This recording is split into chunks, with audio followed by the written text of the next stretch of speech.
kung ipagpapatuloy ko. So, nung kinausap ako, agad-agad binitawan ko.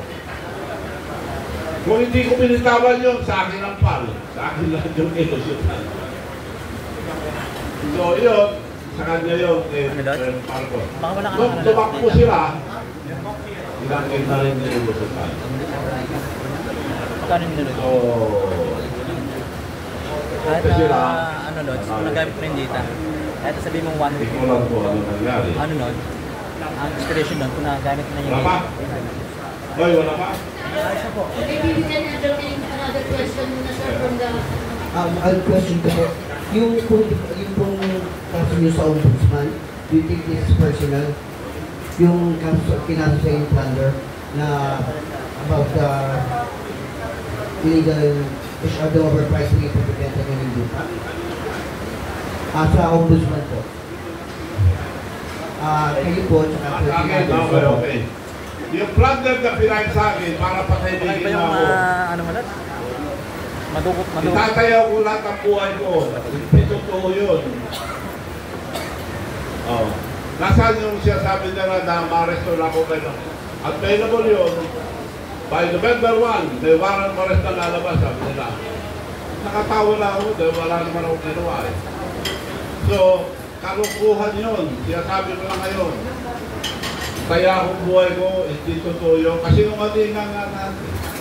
Pero nung may nagpunta ron, na nag-file, tuwa sila. Makukulong na si Chavez. Wala.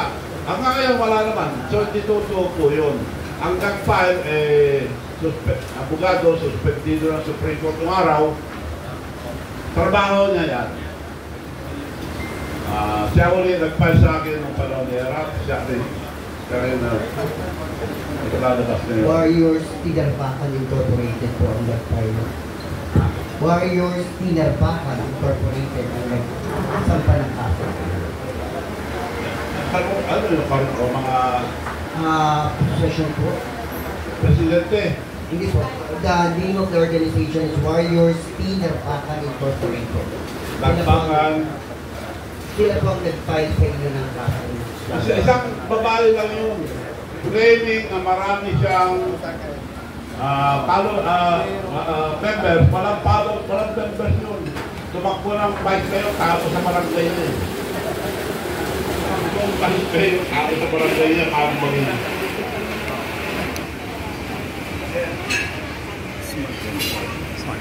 Kaya hindi po totoo yung pinailan. Nangakuha ka lang.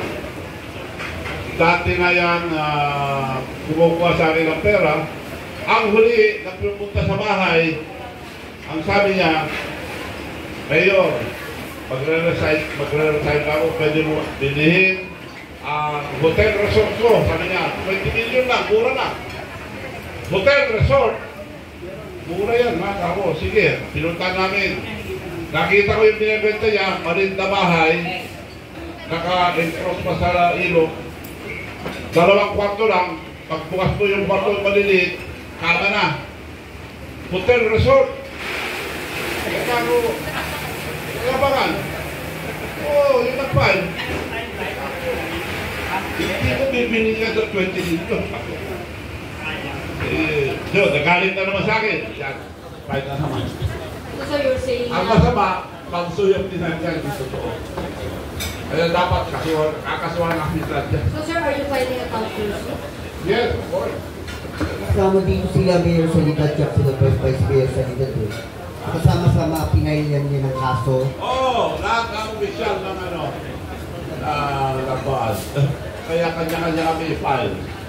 Pero gusto namin dito sa Mindira. File. So yun po sagot ko sa plunder case. Walang katotohanan po yun.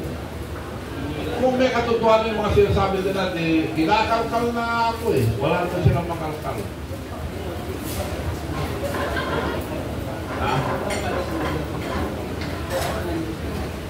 Pinahan nila, pero sasagutin ko kung anong sabihin ng ombudsman. Ano? Bibigyan daw warrant pares. Sinabi ko warrant pares eh. Wala pa naman. Wala pa. Sir, yung hindi nyo natuloy na bentahan, what year was this? Itong bentahan na inaabot sa inyo, what year was this? Bentahan na. Yung pagbebenta ng hotel resort. Hotel resort. Yeah. Kailan yan, sir? Dalawang kwartong maliliit. Sir, kailan to? Anong taon? Ha? Anong taon po? Anong taon po nangyari? Bumuto na. Anong taon po?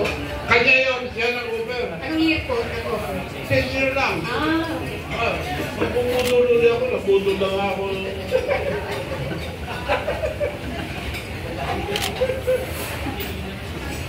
Ito na pala yung ano. Ayusin nyo nga, Rudy. Talik-talik mo yan. Kakamit po namin sa speaker, sir. Sige. Hindi ba kati ka pa? Okay, pag inaayos yung Rudy ngayon, no? Ako po muna magsisigil moderator. Pag meron gusto magtanong, taas na po yung kamay nyo. At bago po kayo magtanong, magpakilala po kayo para masagot po kayo ng mahusay ni Governor. Ano? Lalapitan ko po kayo, wag na po kayong alis sa inyong lugar. So, unang magtatanong habang inaayos yung si Tracy Cabrera. Tracy Cabrera po sa Daily Chronicle.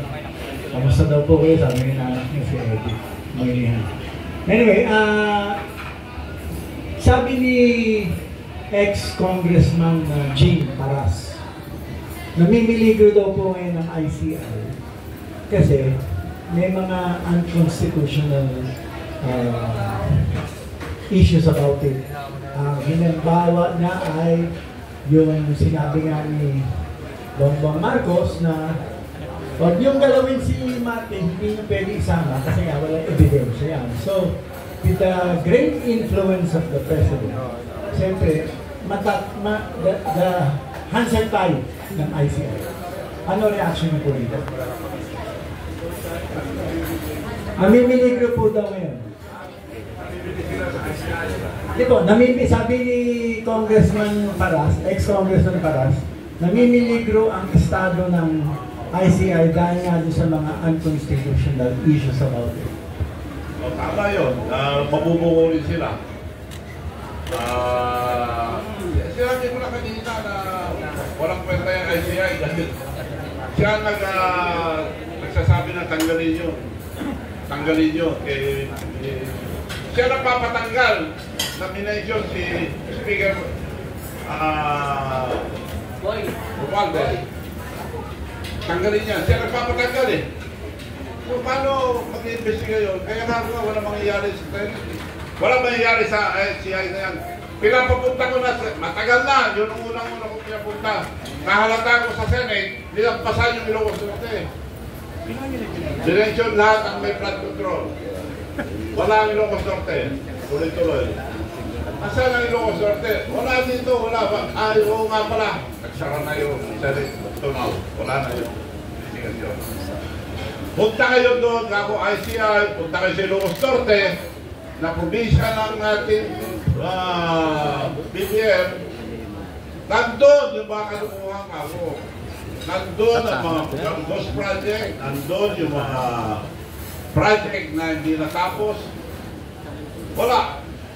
Minsan lang pumunta nung huling 3 days ago, punta na ICI. 4 na lugar lang pinuntahan. Ang project ng flood control doon ay kulang-kulang 200 ang flood control project. Bakit 4 lang pinuntahan nila Manisla? At in-examine ni Mayor Magalong, ginanon lang ang kamay, natanggal na siya bato, kamay lang yun. Hindi pa bato, iba pa yung bato. Yung kamay lang yan, natanggal na yung mga simento. So, anong klaseng flood control niya? Madaling basira, walang semento, walang bakal, wala lahat. Walang doon lahat. Paano magkakaroon ng matino ang ating bansa sa mga flood control project? Si Diskaya, siyang ang company niya, ng construction company. Paano niya magagawa lang yan? Hindi. Pinasubcontract niya lahat. Now, bago ibigay sa kanya, 25% ang natatanggal. Yung mga iba, mas pang nga eh. 25% na lang. E siyempre si Diskaya, kung siya nagpahirap, kukuha rin. So, ilan natatanggal ni Diskaya bago ibigay sa kontraktor. Kaya, halos wala na matira doon sa kontraktor. Kinukuha nila dahil ipapasa lang nila eh. Kaya maraming tinatapos, maraming ghost project sa sistema niyan. 25% na kagad tanggalin. Magtatanggal din yung mga like Diskaya. Ang kontraktor sa Ilocos Norte, Diskaya. Ang project ni Diskaya, 31 billion. Ang Ilocos Norte lang, ang project niya 2 billion 900. At yung paborito ng kontrarista, sa konsyal pala, kontrarista na nila, binitbit yung BBM na siya mayor. Nanalo mayor, yung kontraktor. Binigyan kagad ng 6.5 billion na project. Mayor, bawal na yun. Yung konsyal pa lang, bawal na nga eh. Solo ang pangalan niya sa construction company niya. Yung bagong mayor ngayon, Alcid ang pangalan. So yun ang mga paborito nilang kontraktor. Sila nandun. Iba-iba, binibigay lang sa maliit. Ay, bakit binibigay sa mga kurang? Oh. Sir, tama po ba ang understanding ko? Yung pong sitting mayor, siya din yung contractor? Yung nakaupong mayor po ngayon, siya din po yung contractor ng mga Diskaya? Oo! Si Alcid, 6.5 billion. Ang flood control lang na nasa kanya, 4.2 billion. Kaya Alcid, mayor. Nasa record po lahat to. Ayaw ko magsalita kung wala sa record. So, dala ko ito, pati yung mga pinagsasabi ni Sardico, nandito po lahat. Ready na po ba yung parang may BTR si Go? Bago tayo bumalik sa ano? Kung hindi pa ready, okay, ready na. Alright, sige, go. Dapat nakikita siguro ni Go, ba't nakikita rin ng colleagues natin. Yan. Okay na ba yan, Go? Kita doon eh. Kasi yatro pa ng konti. Ayan. Nasa likod na lang. Ito, hindi nakita doon eh. Sa likod niya, no, ni Andy. Sa likod ni Andy. Yung mga gusto po magtanong, limit lang po natin sa isang question kasi pack tayo, no? Para ma-accommodate lahat. Kalau if urgent talaga, pwede kayo mag-follow up ng isa. So, limit tayo doon. Diretso nyo para kita pati dito. Diretso nyo. Oy, Gusto niya yata ni Go pahalang. Yan. pakita lang. Pahalang. Kita nyo lang, kita nyo na lahat. O, kita na lahat, okay. Ayan. Ngayon, ipapakita ko sa inyong mga kababayan kung paano kahirap magsinungaling. Mahirap po magsinungaling. Kaya hindi sila umarap pag may question. Ito po, ang last na press con ni BBM sa Malacanang. Di ba sabi niya, nag-press con? Tapos na mga maliligayang araw niyo. Dami niyang tinuro eh. Tapos, dalawang question na lang, marami pa akong gagawin. Dalawang question na lang. Isa, may nag-question na isa. Ito, papakita ko. Kung gano'ng kahirap magsinungaling, sige, pandar mo. Is the speaker included, former speaker included in the list, sir? I don't think so because the only evidence that has been made against him is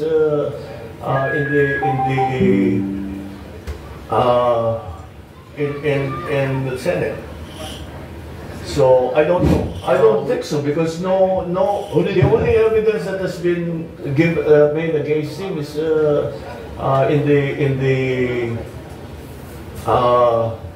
in the Senate. So I don't know. Mahirap magsinungaling. Is the Mahirap po magsinungaling dahil Nabangag na. Ay, oo. Okay lang. Ipakita ko ba sa iyo? Mahirap magsinungaling. Yung isa pa, Here's one series of quick.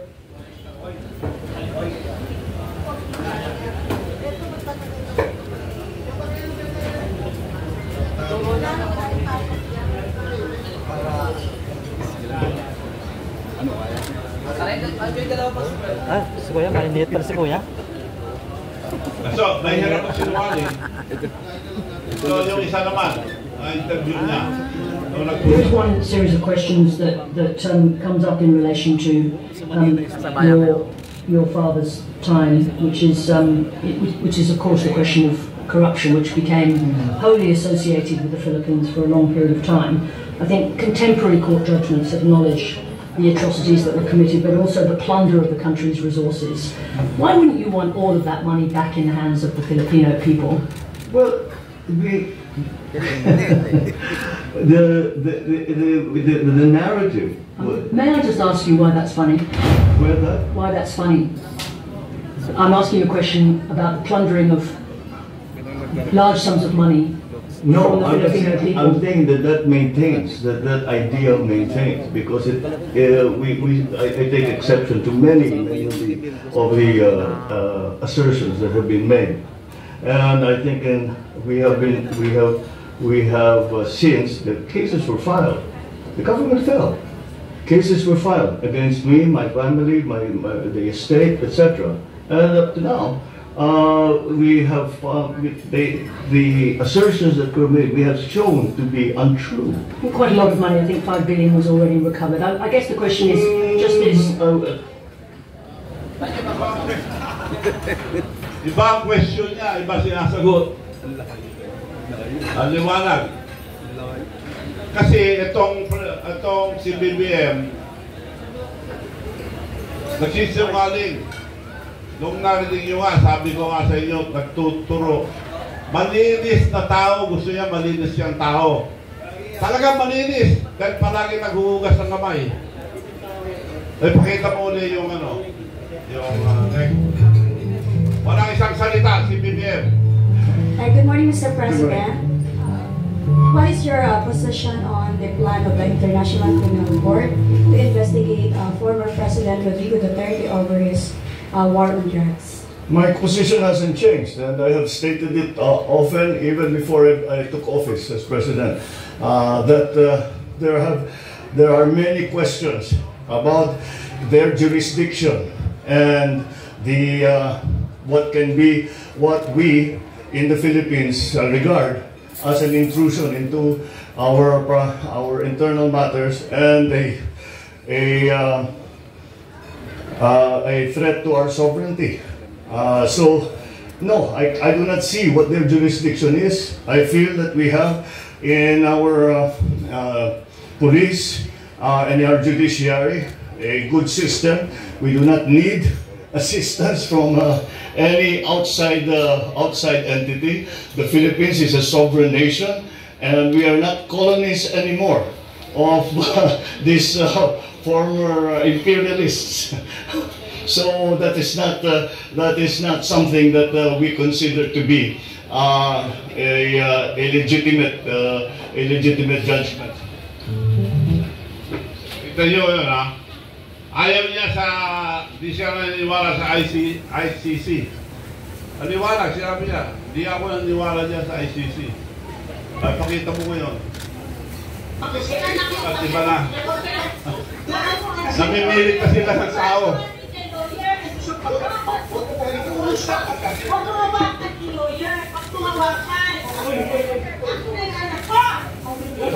You don't have to bring me the link.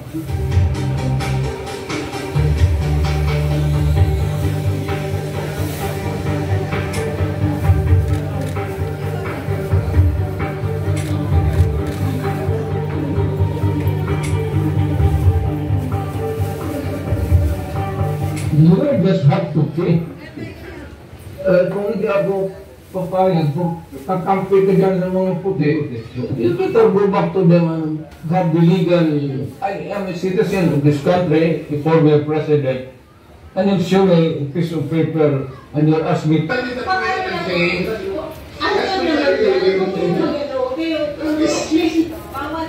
Council is something that has to be observed and respected.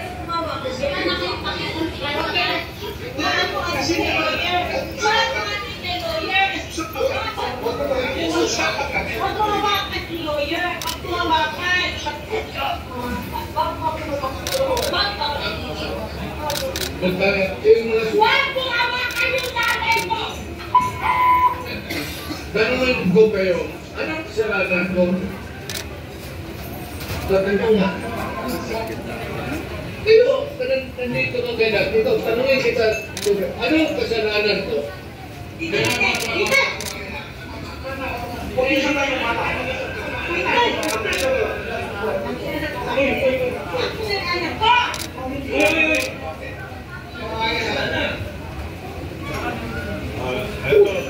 Hihilain mo yan. Hihilain mo yan. Kung maniwala ka, hihilain mo yan. You have to bring me to name. Ang anak mo, pumunta dito. Yes, sir. Hindi pa masusunod. Hindi niyo, ikaw. Yes, sir. Hindi mo sinipili mo na patrol. Yes, sir. Napanda-order.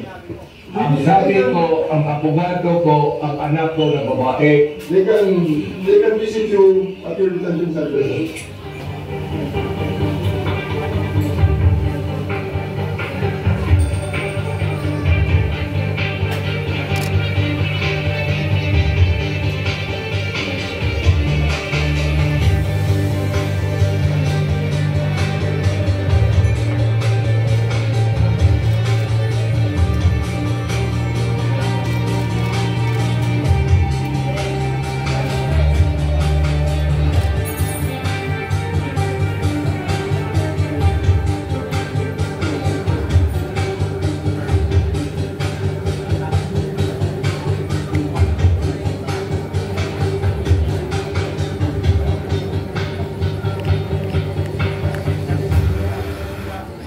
Sa other countries, kung he is illegally arrested, hindi po pwede yun. Hindi po, walang warrant of arrest, walang warrant of arrest, pinilit. Warrant of arrest, dumating late na. So, bawal po yun sa Amerika, ewan po other countries. Pag hinuli mo ang tao na hindi wala sa proseso, mababalik pala yung kaso. And in other countries, ang makababayan nila, maski anong kaso, like US, kung anong kaso yung American citizen dito, pupunta ang embassy para tulungan.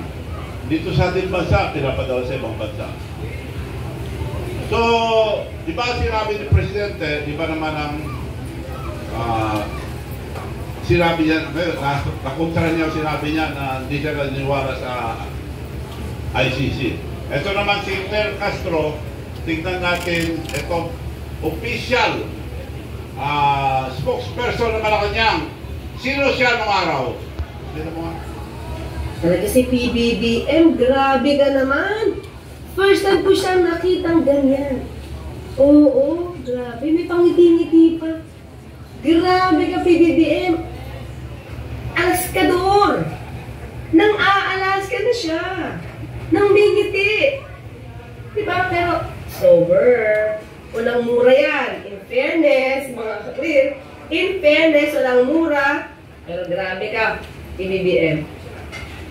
Ngayon pa lang namin nakita ng mga kapatid na ganyan, ha? Tuloy mo lang. Tuloy mo lang. Ang nakakataka part na dito, ilan na ba ang advisor ni Pangulong Marcos maliban sa mga sekretaris niya? Ibig bang sabihin nito, partner? Di ba pag sobrang dami mong advisor, para lumalabas, wala ka talagang anak? Wala ka talagang diba? Ang dami mong advisor, kasi may sekretary ka pa, tapos may UC ka pa, may ASI ka pa, and everything. Wala ka talagang anak. So it's so sad na nangyayari ito sa panahon ni PBBM. So I hope, di ba, sana ito, makita ni PBBM. Daan ng korupsyon. Yes, I agree. Ang MIF, oras na makuha niya ang kopya ng bill. Ay, talaga? Eh, siyempre, ito kasi lang, hindi niya nababasahin? May pirma na lang siya, basta-basta? urgent nga. Urgent. No, urgent. Ganon? Pilit mata? Ewan ko lang, siyempre. Babasahin pa yun ng Pangulo bago niya ito pipirma. Oo, dapat ganun, partner. Diba? Dapat basahin niya muna, hindi naman pagkabigay sa kanya, pirma na agad. Ano yun? Babasahin ba ba ito? Kasi urgent nga. Ay, naku, partner, di ba? Pag pinabasa natin itong mga news na to, bakit pa parang ang nangyayari ngayon, partner? lawbreaker. Diba? Lawmaker na lawbreaker. Diba? Partner, doon pa lang sa pag-certify na urgent ito, hindi na ito naaayon sa Constitution. Kasi mag-certify ka na as urgent at pwede madaliin. Kapag ka meron tayo, pag may public emergency, o yung kinakaharap mo na yung calamity. Yun po ngayon ang ano, anti-BBM. Palagay ko may flood control na rin ito. Di ba na sinasabi ngayon eh? Oh, ang liwanag ha, kung anong klaseng tao itong mga natira sa kanya. So may kasabihan, same feather, flocks together. Magkakasama sila. So yun ho nangyayari sa ating bansa. Puro kasinungalingan. Ito, kung mga Alaska kayo, kala ko, BBM na BBM. Pero binabanata na si BBM no. So yun po ang Claire Castro.